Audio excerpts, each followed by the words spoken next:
चलो बच्चा देखो, कल हम लोगों ने जो है शैव धर्म के बारे में पढ़ लिया था, आप उसको रिकॉल करते रहिए। और आज हम लोग पढ़ेंगे वैष्णव धर्म के बारे में। वैष्णव धर्म जो है मुख्य रूप से ये भगवान विष्णु के लिए बनी हुई शाखा है, ठीक है। जैसे शैव धर्म शिव धर्म के लिए बनी थी, ऐसे वैष्णव धर्म जो है ये शिव धर्म के लिए बनी हुई, सॉरी वैष्णव धर्म विष्णु भगवान के लिए बनी हुई है, ठीक है। तो उसमें सारी जानकारी आपको मिलेंगी।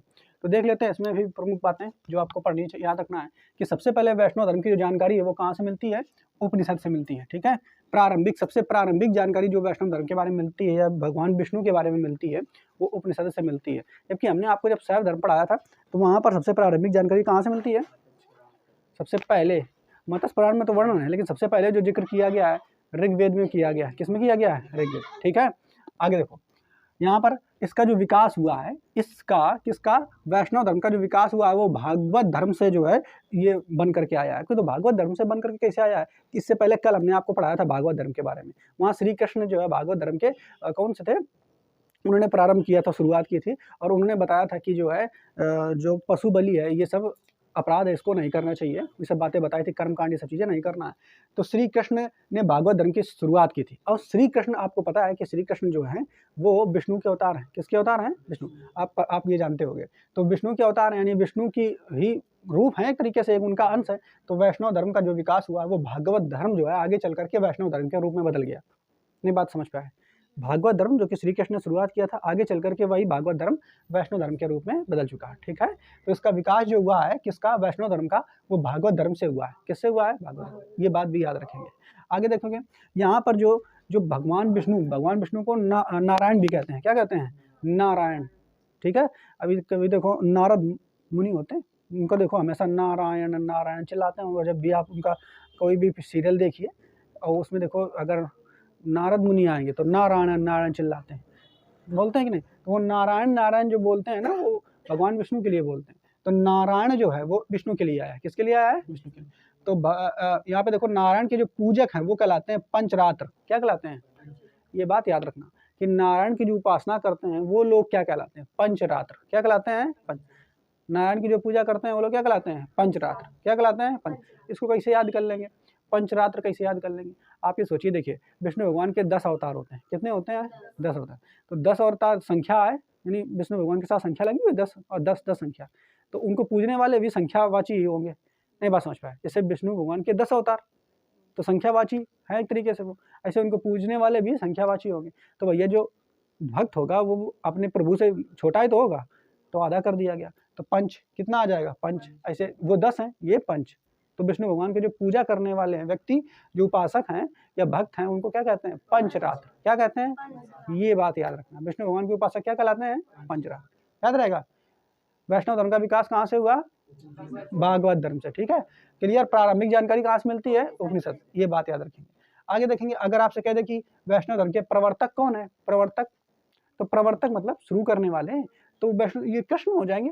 क्यों कृष्ण हो जाएंगे, क्योंकि वो भागवत धर्म को शुरू करके गए थे। अब भागवत धर्म से विकास किसका हुआ है, वैष्णव धर्म का। देखो भागवत धर्म है सबसे पहले सनातन धर्म, उसी में थोड़ी सी शाखा वो भागवत धर्म। भागवत धर्म को प्रारंभिक किसने किया, प्रारंभ कृष्ण ने। अब भागवत धर्म ही आगे चल के क्या बन गया, वैष्णव धर्म, ठीक है। क्यों बन गया, क्योंकि भागवत धर्म में कृष्ण के बारे में जानकारी है पूरी, और कृष्ण किसके अवतार हैं, विष्णु के। तो विष्णु के बारे में डिटेल में अगर चर्चा करना है तो वो बन गया वैष्णव धर्म, ठीक है। तो भागवत धर्म को शुरुआत किसने किया था, कृष्ण ने, तो वही बन गया वैष्णव धर्म, ठीक है। तो इसलिए वैष्णव धर्म की शुरुआत करने वाले या प्रवर्तक कौन हो जाएंगे, कृष्ण। याद रहेगा कि नहीं, तो सरल सा है। आगे देखो एक चीज और यहाँ पे समझिए कि सबसे पहले जो कृष्ण का उल्लेख मिलता है, यानी कृष्ण के बारे में सबसे पहले जो जानकारी मिलती है वो कहाँ से मिलती है, तो ये महत्वपूर्ण टर्म है, इसको आपको याद रखना है कि श्री कृष्ण के बारे में सबसे पहले जो जानकारी मिलती है वो कहाँ से मिलती है, छांदोग्य उपनिषद। कहाँ से मिलती है, छांदोग्य उपनिषद। कौन सा उपनिषद, छांदोग्य उपनिषद। तो इसमें बताया गया है कि जो नंद लाला कहलाते हैं ना श्री कृष्ण, तो वहाँ पे जानकारी पूरी मिलती है श्री कृष्ण के बारे में। जो आप इनके बारे में पूरा पढ़ते हैं, किस तरीके से श्री कृष्ण को जो है नंद लेकर के आए थे, ठीक है, और फिर पाला था, बचपन की सारी जानकारी छांदोग्य उपनिषद से मिलती है। किससे मिलती है, छांदोग्य उपनिषद से। तो कृष्ण के बारे में सबसे पहले जानकारी जो है किस किताब में मिलती है, तो वो कौन सा उपनिषद है, छांदोग्य उपनिषद। कौन सा उपनिषद है, छांदोग्य उपनिषद। याद रहेगा कि नहीं, तो ऐसे आप इसको याद कर लेंगे कृष्ण के बारे में सबसे पहले जानकारी छांदोग्य उपनिषद। वैष्णव धर्म के बारे में जानकारी उपनिषद, यही उपनिषद है छांदोग्य उपनिषद से, ठीक है। विकास किससे हुआ? भागवत धर्म से। नारायण के जो पूजक हैं वो क्या कहलाएंगे? पंचरात्र। क्या कहलाएंगे? पंचरात्र। वैष्णव धर्म के प्रवर्तक कृष्ण। कृष्ण के बारे में सबसे पहली जानकारी छांदोग्य उपनिषद। कौन सा उपनिषद? छांदोग्य। कृष्ण के बारे में जो प्रारंभिक जानकारी अभिलेख के रूप में मिलती है तो वो उस अभिलेख का नाम है बेसनगर अभिलेख। क्या नाम है? बेसनगर। देखो सुनिए, कृष्ण के बारे में जो प्रारंभिक जानकारी है, ठीक है, वो कौन अभिलेख से मिलती है? बेसनगर अभिलेख। कौन से अभिलेख से मिलती है? बेसनगर। कैसे याद करेंगे बेसनगर अभिलेख? ठीक है, ऐसे याद कर लेंगे, जो ईश्वर होगा, ईश्वर तो बेस ही तो है पूरी दुनिया का, आधार ही तो है, तो कृष्ण को ईश्वर माना जाता है। कृष्ण को क्या माना जाता है? ईश्वर। अगर ईश्वर माना जाएगा तो दुनिया के क्या है? ये बेस। क्या है? बेस। तो याद ऐसे आप कर सकते हैं, बेसनगर अभिलेख से सबसे पहले कृष्ण के बारे में जानकारी मिलती है। ये अभिलेख याद रखना। लेकिन अगर किताब की बात करें तो कौन सी किताब है? उपनिषद। उपनिषद में कौन सा उपनिषद? छांदोग्य उपनिषद। कौन सा उपनिषद? छांदोग्य उपनिषद। याद रहेगा कि नहीं? ठीक है, तो याद रखना, कृष्ण का सर्वप्रथम उल्लेख जो है छांदोग्य उपनिषद में मिलता है। कहाँ मिलता है? छांदोग्य। आगे देखो, कृष्ण का प्रथम अभिलेख किस अभिलेख से जानकारी मिलती है? बेसनगर अभिलेख से जानकारी मिलती है। ठीक है, आगे देखो, जो कृष्ण है वो भगवान विष्णु के अवतार हैं। आपको ये बताया जाता है कि विष्णु के 10 अवतार थे। कितने अवतार थे? 10। उन 10 अवतार के बारे में आपको जानकारी होनी चाहिए। कौन कौन से 10 अवतार हैं वो समझिए यहाँ पर। तो जो 10 अवतार हैं यहाँ पर ये देखिए, सबसे पहला एक मत्स्य, ठीक है, मत्स्य पुराण में पूरी जानकारी इस अवतार के बारे में लिखी हुई है। तो सबसे पहला जो इनका अवतार है वो मत्स्य मतलब मछली से जुड़ा हुआ, ठीक है। दूसरा जो है वो कुर्म। कौन सा है? कुर्म। तो कुर्म जो है ये कछुआ का अवतार है, कछुआ, ठीक है।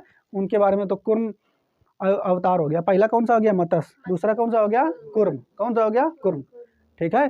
पहला कौन सा हो गया? मत्स्य। दूसरा कौन सा हो गया? कुर्म। तभी देखो कुछ लोग जो है वो अपना हाथों में अंगूठी पहनेंगे, कछुआ वाली पहने रहते हैं, ठीक है। तो वो जो प्रतीक है वो इन्हीं का है, विष्णु जी का। बात समझ पा रहे हो कि नहीं?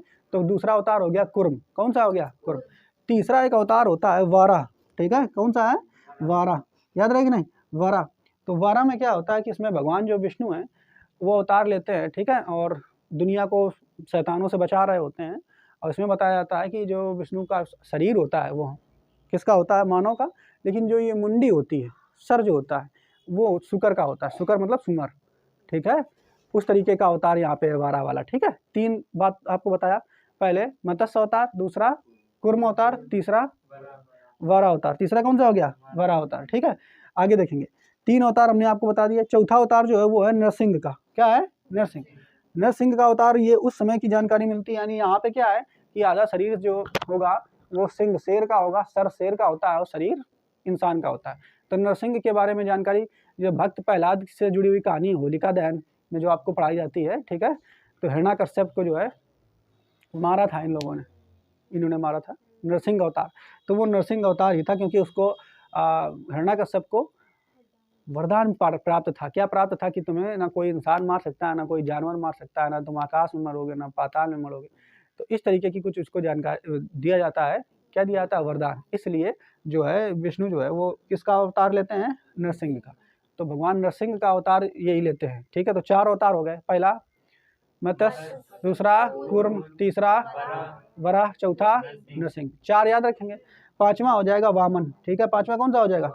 तो 5वां याद रखना है वामन। 5वां कौन सा याद रखना है? वामन। बोलो मेरे साथ 5 अवतार पहले बोलो, शुरुआत।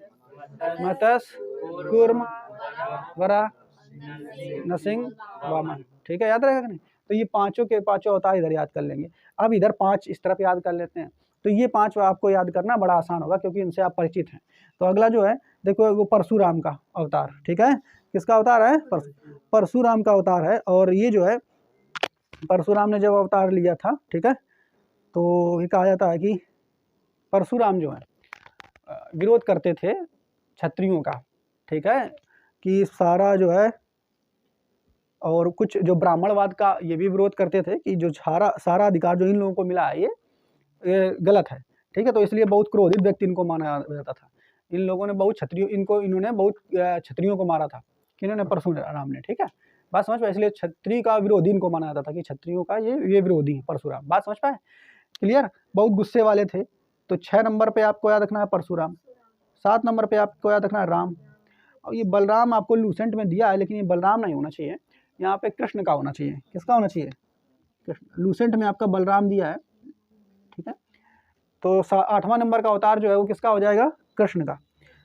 देखो 6ठे नंबर का अवतार परशुराम, 7वें पर राम, 8वें पर कृष्ण और 9वें पर बुद्ध का अवतार इनको माना जाता है। किसका माना जाता है? बुद्ध का। तो देखो 6ठे नंबर पर गौतम बुद्ध, ठीक है, 6ठे नंबर पर परशुराम, 7वें नंबर पर राम, 8वें नंबर पर कृष्ण, 9वें नंबर पर बुद्ध, ठीक है। तो 6 नंबर, ये 6 से लेकर के 9 तक आपको याद रखना है पहले, ठीक है। परशुराम, राम, कृष्ण और बुद्ध। तो देखो शुरुआत के 5 अवतार, पहला मत्स्य, दूसरा कूर्म, तीसरा वराह, नरसिंह, वामन, ठीक है।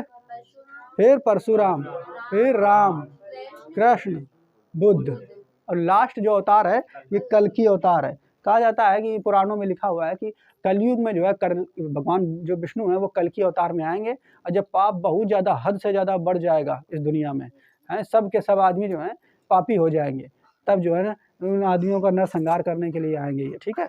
बात समझ पा रहे हो कि नहीं? तो कल्कि अवतार सबसे लास्ट में ये है, कलयुग का अंत करने के लिए कल्कि, ठीक है। तो अभी ये अवतार जो है आया नहीं, जब आएगा तब सब आदमी जब ऐसे हो जाएंगे तब आएंगे, ठीक है। इसे इस्लाम धर्म में पढ़ोगे तो इस्लाम धर्म में कहते हैं कयामत आएगी। क्या आएगी? सब कुछ जल, सब दुनिया जल जाएगी पूरी, है, जलजला हो जाएगा सब, है। वैसे ही हिंदू धर्म में कहा है कि जब पूरी दुनिया पापी हो जाएगी तब अवतार लेंगे विष्णु, जितने राक्षस होंगे उनको मारेंगे, ठीक है। अब राक्षसी आदमी तो हो रहा है ठीक है, जो नेता कूटा ये सब राक्षस है तो हैं, जो भ्रष्टाचारिता करते हैं, गलत काम करते हैं, ये सब राक्षस है तो हैं। तो कल की आप याद रखेंगे सबसे अंतिम अवतार, 10 के 10 अवतार याद हो जाएंगे। बोलो पहला मत्स्य, दूसरा कूर्म, तीसरा वराह, नरसिंह, वामन, परशुराम, राम, कृष्ण, बुद्ध, कल, ठीक है। तो ये 10 अवतार किसने के हैं? भगवान विष्णु के हैं। अब आगे देखेंगे, गुप्त काल में जो विष्णु का सबसे प्रसिद्ध अवतार था वो वराह का था। कौन सा था? वराह का जो अवतार है वो सबसे प्रसिद्ध अवतार था। वराह का मतलब बता दिया ना हमने आपको, ठीक है। ये बात याद रखेंगे, गुप्त काल में सबसे ज्यादा फेमस अवतार यही था, ठीक है। आगे देखेंगे, अगला पॉइंट जो है हमारा, इसमें अगर मतलब बताया गया है कि अगर आपको ईश्वर की प्राप्ति करनी है, वैष्णव धर्म में बताया गया है कि ईश्वर की अगर आपको प्राप्ति करनी है तो उसके लिए साधन क्या? आप भक्ति कीजिए। क्या कीजिए? ईश्वर की अगर आपकी ईश्वर को प्राप्त करना है, ईश्वर की प्राप्ति करना है तो आपको भक्ति करना पड़ेगा, ठीक है।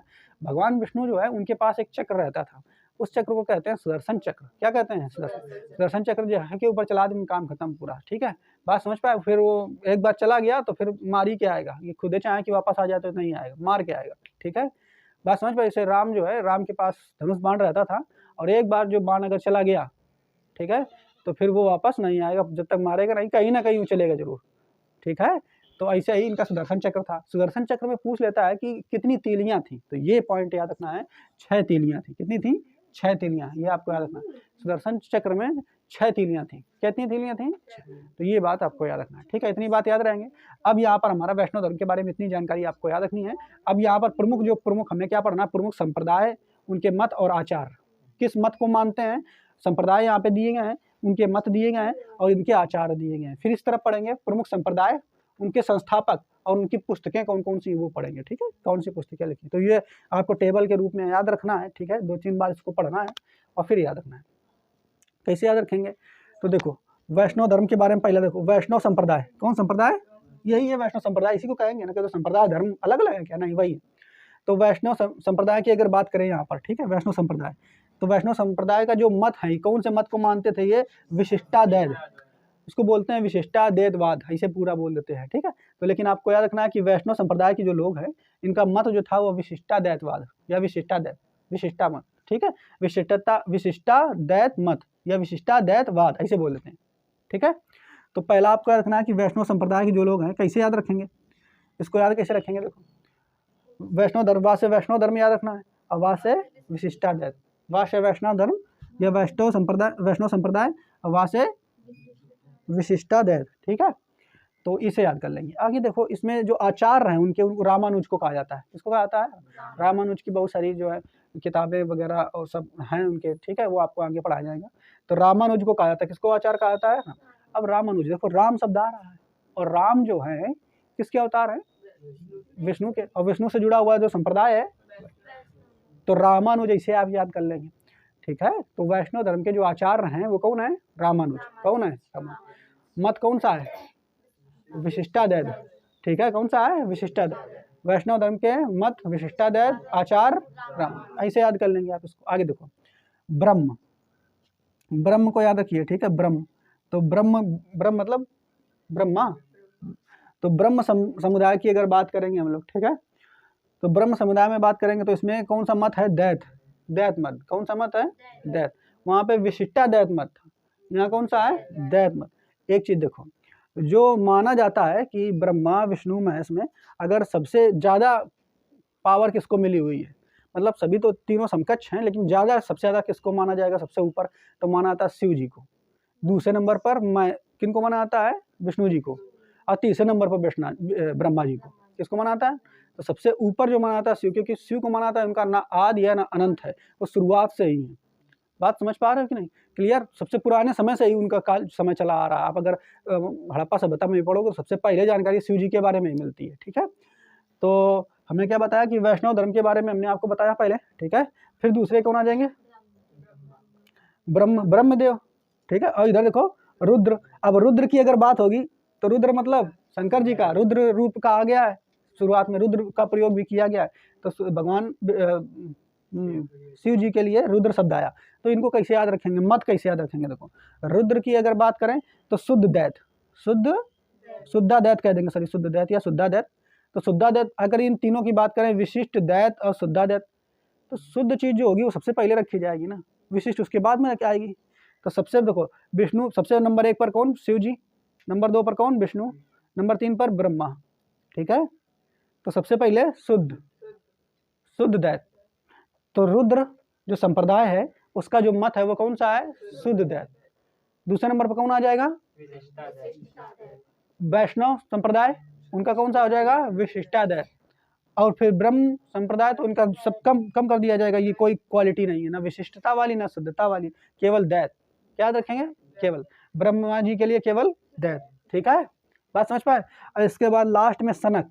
लास्ट में कौन सा है? सनक। तो सनक के लिए दैतादैत, दैतादैत, 2 बार दैत लगा दिया गया। ठीक है, दैतादैत याद रहेगा। फिर से बोलो, देखो, सबसे पहले मत याद रखेंगे। सबसे पहला जो याद रखना, सबसे नीचे वाले रुद्र वाला, रुद्र का कौन सा है?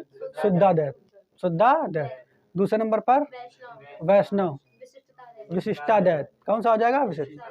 फिर ब्रह्म या ब्रह्मा संप्रदाय के ब्रह्मा बोल तो दैत हो जाएगा। फिर सनक, दैतादैत। ठीक है, मत ऐसे याद कर लेंगे। अब इनके जो है आचार्यों का नाम याद कर लेंगे। आचार्यों का नाम कैसे याद रखेंगे? तो ये तो याद ही रहेगा रामानुज से। अरे वैष्णव धर्म से जुड़ा हुआ जो आचार्य है वो कौन से? रामानुज। कैसे याद रखेंगे? राम अवतार ही थे उनके, तो ऐसे याद कर लेंगे। आगे देखोगे, अगला कौन सा है यहाँ पे देखेंगे हम लोग? रुद्र। ठीक है, तो रुद्र के जो आचार्य है उनका नाम है वल्लभाचार्य। क्या नाम है? वल्लभाचार्य। रुद्र के अवतार क्या है? अरे सॉरी, रुद्र जो है संप्रदाय उसके आचार्य जो है वो कौन है? वल्लभाचार्य। कौन सा याद रखेंगे? वल्लभाचार्य। कौन सा रखेंगे? और ब्रह्म को कैसे याद रखेंगे? इनके जो आचार्य हैं ब्रह्म संप्रदाय के, ठीक है, वे आनंद तीर्थ। कौन सा है? आनंद तीर्थ। ठीक है, तो ब्रह्म समुदाय जो है उनके कौन सा है याद रखा है? आनंद तीर्थ। कौन सा याद रखेंगे? ठीक है, तो आनंद तीर्थ याद रखेंगे। और लास्ट वाला सनक है उनका निम्बार्क। कौन सा है? सनक संप्रदाय के जो आचार्य है उनका नाम क्या है? निम्बार्क। सनक संप्रदाय के आचार्य का क्या नाम है? निम्बार्क। क्या याद रखेंगे? तो याद करें पहले, रुद्र जो है, रुद्र संप्रदाय के जो आचार्य हैं कौन है? आचार्य बताओ, आचार्य। वल्लभाचार्य याद रखना। क्या रखना है? वल्लभाचार्य। ठीक है, तो इनका नाम याद रखेंगे वल्लभाचार्य। और आगे जो पहले दूसरे नंबर पर आ जाएगा वो कौन आ जाएगा? वैष्णव। उसके कौन हो जाएंगे? रामानुज। तीसरे नंबर पर कौन आ जाएंगे? आनंद तीर्थ। और सनक वाले के निम्बार्क। कौन सा आ जाएगा? निम्बार्क। ठीक है, तो ऐसे याद रखेंगे। ठीक है, तो याद रखना, ऐसे समझ लेना कि सनक जो है, नींबू खा के आदमी जो है सनक जाएगा। निम्बार्क नींबू। ठीक है, सनक तो का निम्बार्क अपना याद कर लेंगे। तो ये इतना आपको याद रखना है। अब आगे इधर इस तरफ फिर एक और टेबल दी है, इसको भी आपको पढ़ना है। इसमें दिया प्रमुख संप्रदाय और संप्रदाय दिए हैं, और इस तरफ संप्रदाय का क्या दिया? संस्थापक। क्या दिया इधर? और इधर उनकी पुस्तकें दी। क्या दी गई हैं? पुस्तकें। तो इधर देखिए, संप्रदाय पहला है बरकरी। एक संप्रदाय कौन सा दिया है, बरकरी। दूसरा वैष्णव, वही वैष्णव है, श्री वैष्णव वाला। अगला है परमार्थ, ठीक है। अगला है राम भक्त, कौन सा है। तो इनके संस्थापकों की अगर बात करें तो राम भक्त, अगर ये वाली बात करेंगे, राम भक्ति अलग कैटेगरी है, केवल राम के लिए स्पेशल है, ठीक है। जैसे यहाँ पर ये था वैष्णव वाला, ये विष्णु भगवान के लिए था, इसमें रामानुज हो जाएंगे। लेकिन यहाँ पर देखो राम भक्त के लिए इनके जो आचार्य है रामानंद है, कौन है, वे रामानुज हैं, वे रामानंद। तो राम भक्त के लिए जो आचार्य है कौन है, रामानंद। राम भक्त के लिए आचार्य रामानंद, वैष्णव धर्म के लिए रामानुज। आगे देखो, इधर देख लेते हैं। और ये वाला वैष्णव धर्म का ये रामानुज तो बता दिया आपने, वैष्णव धर्म का कौन सा आचार हो गया, रामानुज। अब यहाँ देखो बरकरी, बरकरी इनके कौन का नाम है, नाम। अब बरकरी अगर कोनो नाम धर दो तो कई नाम है, कोई का अगर नाम धर दे बरकरी, नाम कैसे है। तो इनके आचार हो जाए नाम, जैसे हम कहते हैं बरकरी अगर कोई व्यक्ति का नाम रख दो तो लोग कहिए ना तुम्हारा नाम कैसे है, हम लिख दें नाम किसी का लड़के का बरकरी, तो लोग कोई पूछिए अगर कोनो बुलाए बरकरी तो नाम कैसे है, तो बस नामदेव से याद कर लेंगे संस्थापक। बरकरी बोलोगे तो वो लोग कहेंगे नाम कैसा है, नामदेव। कौन सा याद कर लेंगे, संस्थापक नाम। ऐसे श्री वैष्णव का संप्रदाय के तो याद है आचार रामानुज। परमार्थ का याद रखें रामदास। परमार्थ का क्या याद रखेंगे, राम। कैसे याद रखेंगे परमार्थ, देखिए राम भक्त अगर आप बनोगे, राम भक्त बनोगे तो संस्थापक राम भक्त के रामानंद नहीं है, तो याद रखोगे। तो राम भक्त अगर आप बनोगे तो आपको परमार्थ प्राप्त हो जाएगा। क्या प्राप्त हो जाएगा, परमार्थ प्राप्त हो जाएगा। परमार्थ मतलब जीवन का परमार्थ, वही परमार्थ कहलाता है। तो राम भक्त आप बनोगे तो क्या प्राप्त होगा, परमार्थ। अब परमार्थ अगर आपको प्राप्त होगा तभी आपको प्राप्त हो सकता है जब आप राम के दास बनो। क्या बनो, राम के दास। तो परमार्थ का क्या हो जाएगा, रामदास, क्योंकि इसमें कंफ्यूजन होगा। रामदास को कैसे याद रखेंगे, यहाँ के रामानंद, रामानंद थे संस्थापक इसके परमार्थ के कि रामदास, क्योंकि राम राम इसमें भी आया, इसमें भी, इसमें तीनों में आया। तो श्री वैष्णव में तो रामानुज याद कर लेंगे, श्री वैष्णव में रामानुज याद कर लेंगे, और राम भक्त में रामानंद। तो राम के भक्त बनोगे तो आनंद मिलता रहेगा जीवन भर, इसे याद कर लीजिए। राम भक्त बनोगे तो परमार्थ की प्राप्ति होगी। किसकी प्राप्ति होगी, अब राम भक्त बनने के लिए रामदास बनना पड़ेगा। क्या बनना पड़ेगा, तो रामदास आप इससे लिंक कर लीजिए, ठीक है। याद रहेगा कि नहीं, एक बार फिर से बोलते हैं। सबसे पहला जो है इधर संप्रदाय बताओ, बरकरी, बरकरी तो याद रहेगा, नामदेव। दूसरा कौन है, वैष्णव, रामानुज। तीसरा कौन सा है, परमार्थ, रामदास। चौथा कौन सा है, राम भक्त। तो राम भक्त के लिए रामानंद, ठीक है। अब किताबें इनकी प्रमुख हैं वो देख लो। श्री वैष्णव से जुड़ी हुई जो किताब है, ठीक है, उसका पुस्तक का नाम है ब्रह्मसूत्र। क्या नाम है, देखो रामदास यानी परमार्थ की जो किताब है वो दास बोध है। कौन सी है, दास। अब इनका नाम है रामदास तो दास बोध इनकी किताब हो जाएगी, ठीक है। आगे देखो, और राम भक्त आचार्य रामानंद, तो इनकी किताब का नाम अध्यात्म रामायण। अरे भैया अध्यात्म रामायण में राम में भक्त की जानकारी होगी, राम के भक्तों के बारे में जानकारी है, राम के बारे में जानकारी दी होगी। और श्री वैष्णव की जो किताब है वो कौन सी होगी, ब्रह्मसूत्र, ठीक है। तो ये प्रमुख चीजें टेबल है, इनको एक दो बार आप रिकॉल ऐसे ही करते रहेंगे, याद रहेगी। अब एक पॉइंट मेन जो है वो आपका लूसेंट बुक में लिखा हुआ है, वो भी हमें पढ़ना कि एक ये मंदिर है अंकोर वाट का मंदिर। कौन सा मंदिर है, ये स्पेशल क्यों है, क्योंकि ये मंदिर जो है दुनिया का सबसे बड़ा मंदिर है। शांत हो जाओ, दुनिया का सबसे बड़ा मंदिर जो है वो अपने भारत में नहीं है। दुनिया का सबसे बड़ा मंदिर जो है अपने भारत में नहीं है, वो कहाँ है, कंबोडिया में। कहाँ है, कंबोडिया, ठीक है। अंकोर वाट का मंदिर दुनिया का सबसे बड़ा मंदिर, सबसे ज्यादा क्षेत्रफल में फैला हुआ ये मंदिर, बहुत बड़ा बना हुआ है। तो ये अपने देश का नहीं है, और ये कहाँ का है, कंबोडिया का। यहाँ पे भगवान विष्णु की मूर्ति है। किसकी मूर्ति है, विष्णु की। और कितनी फीट ऊंची है, देखो 10.5 फीट ऊंची विष्णु की प्रतिमा है, ठीक है। 10.5 फीट ऊंची जो है विष्णु की प्रतिमा। और इसको बनवाया किसने था, इसको बनवाया था राजा सूर्यवर्मा सेकंड ने। किसने बनवाया था, राजा सूर्यवर्मा सेकंड ने। तो इस मंदिर के बारे में जानकारी जरूर आपको लेना है कि दुनिया का सबसे बड़ा मंदिर अंकोर वाट का मंदिर कंबोडिया में राजा सूर्यवर्मा सेकंड ने इसको बनवाया था। ये साल लगभग 1100 ईस्वी के अल्ले पल्ले बना हुआ था, ठीक है, ईस्वी, ठीक है। 1113 से लेकर के 1150 के बीच बना था। 1113 से 1150 के बीच ये मंदिर बना था। लगभग आप देखोगे तो कितने साल का गैप आ रहा है, 37 साल का। तो 37 साल में बन करके ये मंदिर तैयार हुआ होगा, समझ पाए। और क्या, दुनिया का सबसे बड़ा मंदिर है तो 37 साल में बन करके ये मंदिर तैयार हुआ होगा, ठीक है। तो ये प्रमुख बात आपको याद रखनी है।